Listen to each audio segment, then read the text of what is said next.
मैंने आप लोगों को मुकुलन तक बताया। अब थर्ड पॉइंट आता है बीजाण। बीजाण थर्ड पॉइंट आता है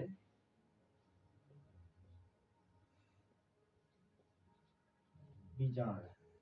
थर्ड पॉइंट आपका है बीजाण। तो इसमें क्या है कि हम इसको दो भागों में डिवाइड कर देंगे। इसको दो भागों में डिवाइड कर देंगे का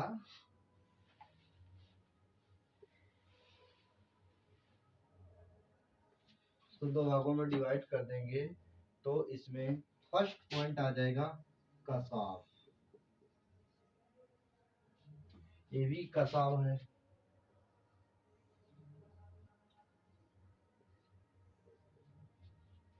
आप लोगों को मैंने इसके बीजाण दो भागों में डिवाइड किया। कासाव, कासाव ये भी, कासाव वो भी है। तो कासाव को हम क्या बोलते हैं? फेगलीला।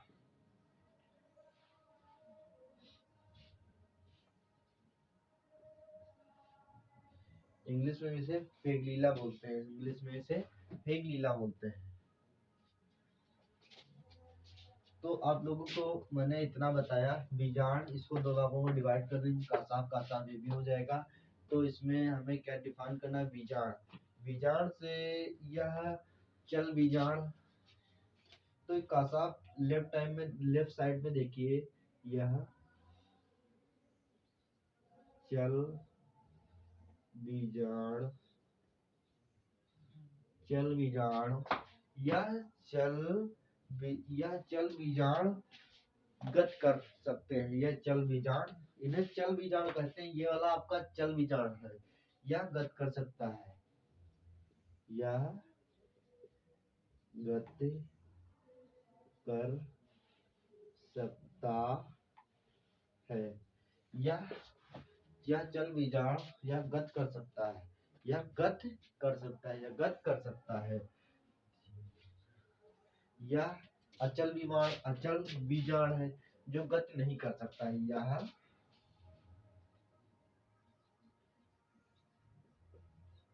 अचल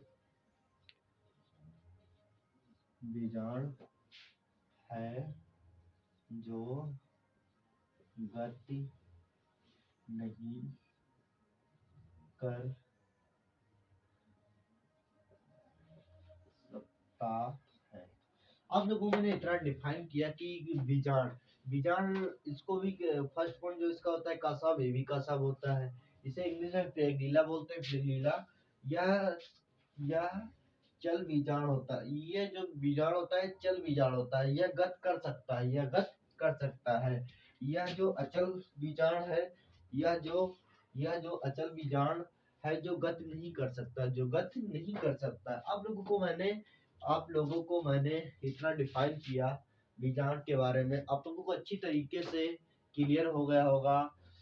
पॉइंट टू पॉइंट आपके माइंड में मेरा टॉपिक कंप्लीटली अच्छी प्रकार से समझ में आ रहा होगा। तो आप लोग अच्छी प्रकार से देखते रहिए और फटाफट नोट्स करते रहिए। जिन लोगों को स्क्रीन शॉट लेना है स्क्रीन शॉट लेते रहें, या नोट करना है नोट करते रहें। हम इसे रफ करने वाले हैं फटाफट।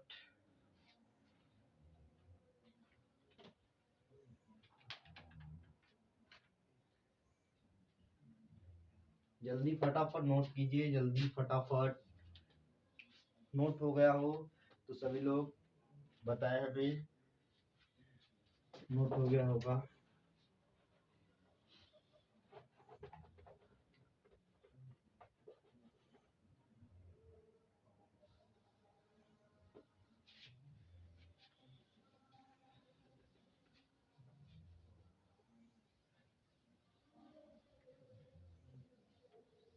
नोट करते रहिए फटाफट, क्योंकि मैं आप लोगों को एक अच्छी टिप्स से बता रहा हूँ कि आप लोगों के माइंड में मेरा टॉपिक अच्छी प्रकार से क्लियर होता रहिए।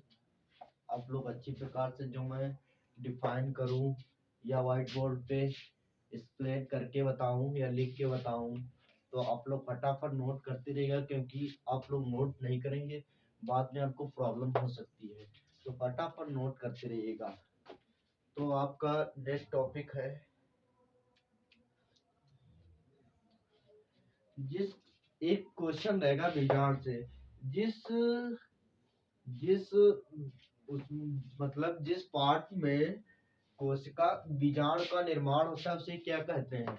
आप लोगों को अच्छी प्रकार से पता है? पता हो तो मुझे कमेंट में तुरंत बताएं, तुरंत फटाफट बताइए, तुरंत जस्ट नाउ। जिस पार्ट में बीज या बीजाणु का निर्माण होता है उसे क्या कहते हैं?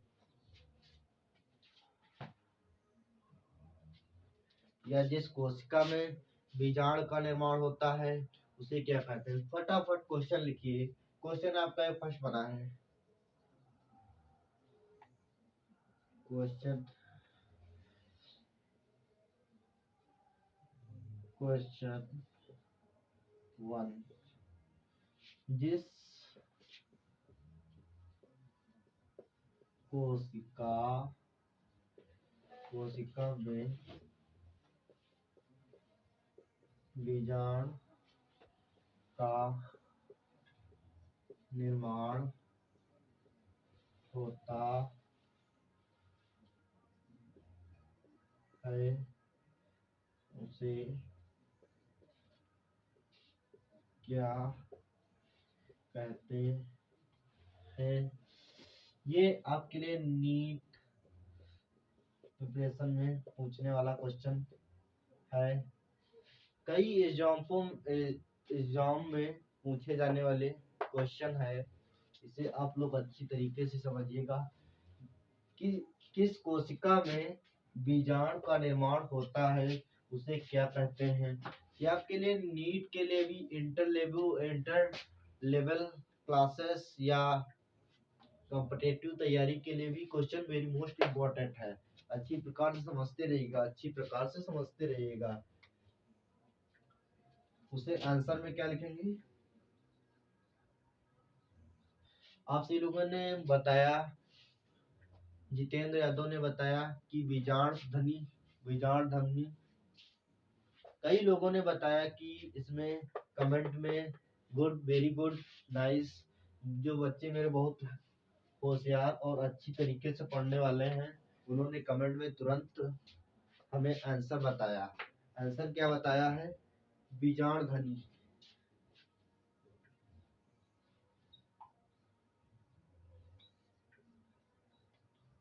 बीजाण धनी ये आपका आंसर है। फटाफट फटाफट क्वेश्चन नोट करते रहिएगा और स्क्रीनशॉट जिन लोगों को मारना हो मारते रहिएगा, क्योंकि ये आप लोगों के लिए नीट प्रिपरेशन या हाई लेवल एग्जाम के लिए भी वेरी मोस्ट इम्पोर्टेंट क्वेश्चन है। फटाफट नोट करते रहिएगा। आप सभी लोगों को बहुत अच्छी तरीके से क्लियर हो रहा होगा, मैं उम्मीद करता हूँ। फटाफट नोट करते रहिएगा। मैं क्वेश्चन को रफ करने जा रहा हूँ।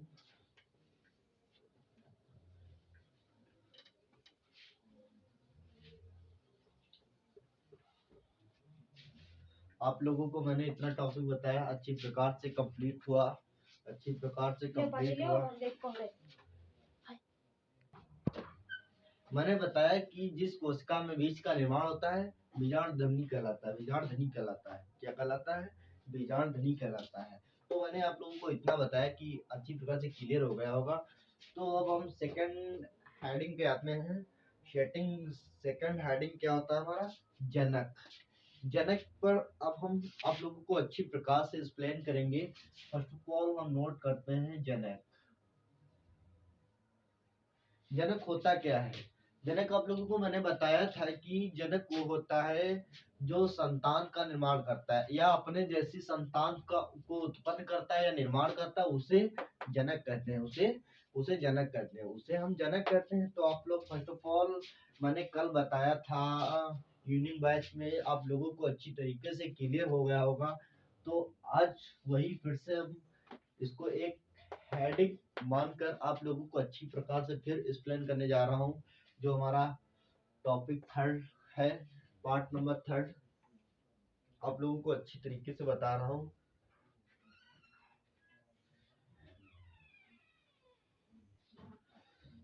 तो यह क्या होता है? दो या दो से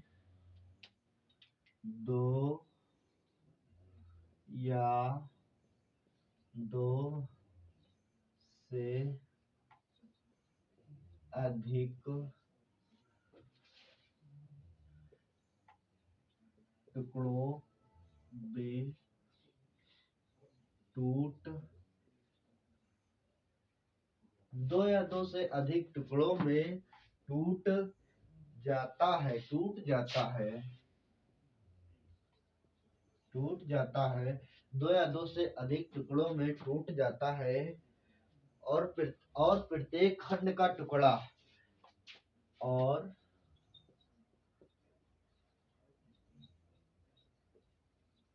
प्रत्येक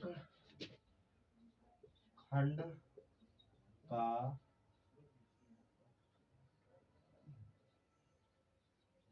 टुकड़ा दो या दो से अधिक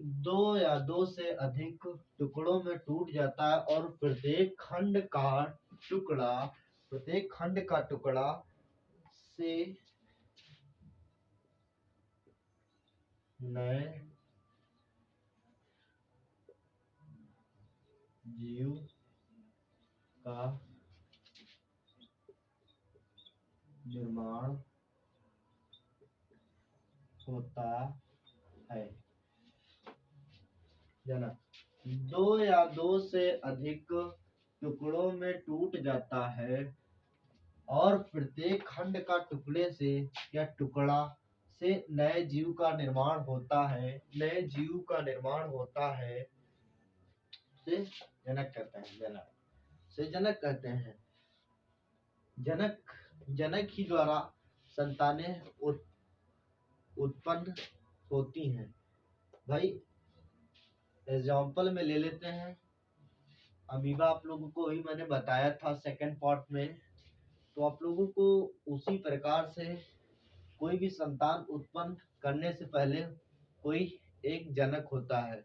जनक के द्वारा ही नई संतान का निर्माण होता है। वही इसमें बताया गया, दो या दो से अधिक टुकड़ों में टूट जाता है और प्रत्येक खंड का टुकड़े से नए जीव का निर्माण होता है।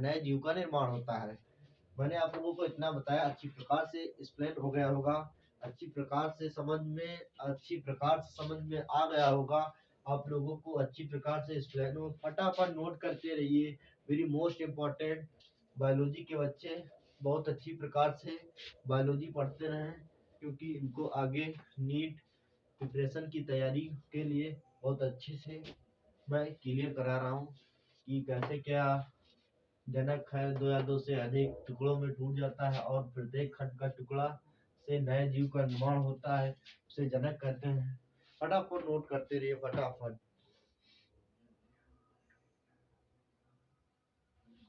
नोट करते रहिए, फटाफट। आप लोगों का नोट हो गया होगा, तो अब हम इसे रफ कर रहे हैं।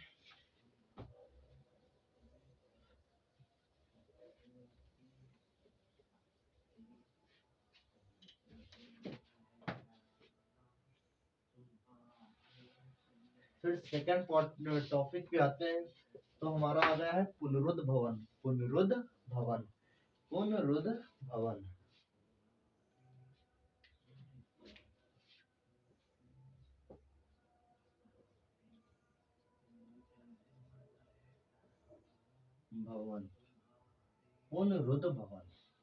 अब मैं आप लोगों को पुनरुद्ध भवन के बारे में अच्छी प्रकार से डिफाइन कराऊंगा।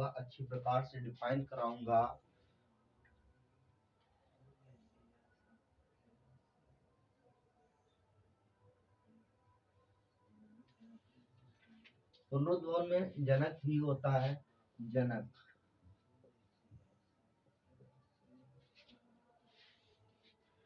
पुनरुद्ध भवन में जनक।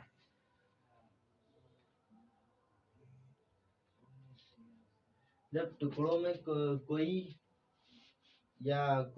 संतानित होती हैं, मतलब टुकड़ों जनक पुनरुद्ध भवन, यहाँ पर संतानित होती है कि टुकड़ों में बांटा जाए,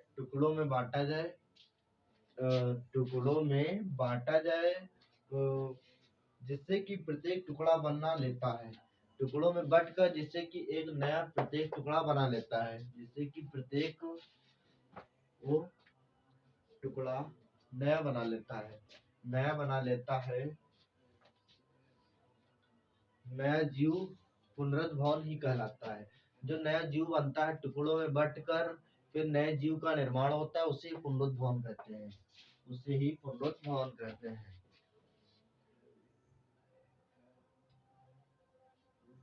जो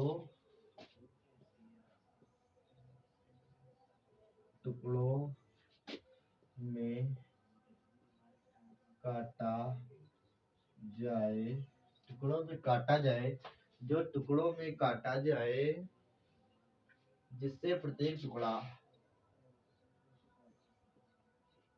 जिससे प्रत्येक टुकड़ा, जो दो टुकड़ों में काटा जाए जिससे प्रत्येक टुकड़ा बना लेता है, या प्रत्येक टुकड़ा बना देता है, बना देता है, जिससे नए जीव का निर्माण होता है, जिससे नए जीव का निर्माण हो, उसे उसे पुनरुत्थान कहते हैं, उसे पुनरुत्थान